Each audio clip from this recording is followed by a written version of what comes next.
total, 11 milliards de marchés publics ont été confiés à un seul copain. Où en sommes-nous? 70 milliards de l'affaire Sensal. 10 ans après, rien du tout. Personne n'a été puni. 45 milliards dilapidés.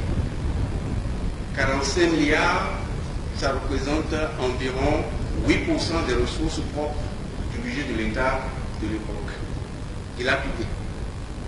Monsieur le Président. Maria et l'État, ça fait environ 50 milliards dilapidés.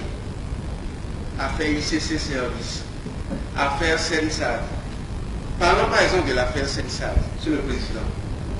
Ça date de 2008. Et c'est justement un certain Jean-Pierre Yaoudou qui avait dénoncé cette affaire. Où en sommes-nous dans cette affaire? Je voudrais rappeler que le Béninois moyen, le fonctionnaire, met toute une vie pour pouvoir s'acheter une parcelle à Kassato ou à Gojibé. Mais dans cette affaire Sensal, des parcelles en bordure de mer ont été offertes aux amis. 0 francs. Des exonérations ont été accordées aux amis sur 15 ans avec des matériaux importés à 0 francs de douane. Et pendant ce temps, le peuple souffre. Monsieur le Président, c'est dans cette affaire que des gants ont été achetés à 90 000 francs. Où en sommes-nous, Monsieur le Président? Au total, 11 milliards de marchés publics ont été confiés à un seul copain. Où en sommes-nous? 70 milliards de l'affaire Sensal. 10 ans après, rien du tout. Personne n'a été puni.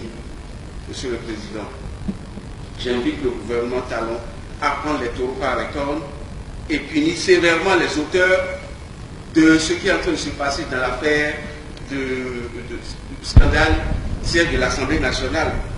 Cela contribuerait à redonner de l'espoir à ce peuple qui estime que les politiciens sont tous pourris. Les politiciens ne sont pas tous pourris.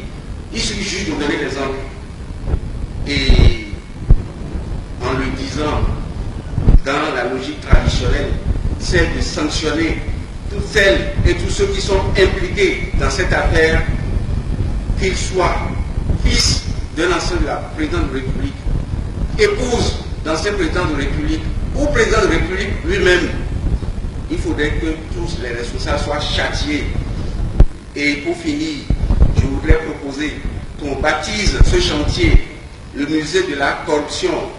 Et ce musée affichera l'identité de toutes les personnes physiques responsables de ce sort-là.